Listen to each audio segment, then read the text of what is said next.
মাত্র 3 দিনেই বিচার শেষ রামিসা ধর্ষণ হত্যা মামলা, এখন অপেক্ষা রায়ের।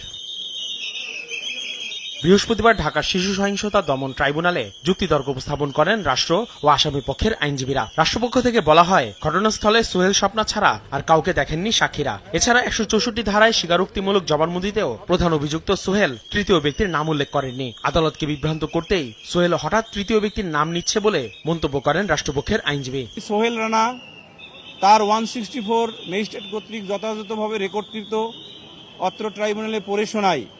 সেই রেকর্ডকৃত 164 কনফেশনে কোথাও তিনি ডলার নামক শব্দটি উচ্চারণ করেননি।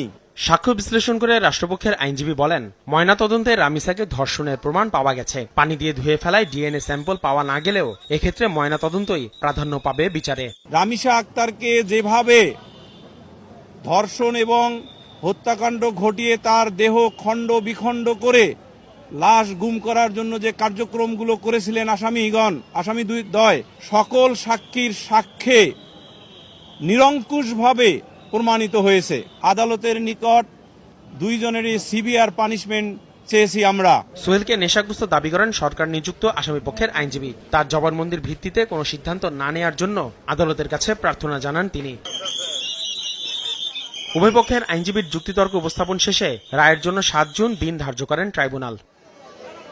আসিফ মোহাম্মদ সিয়াম, সময় সংবাদ, ঢাকা।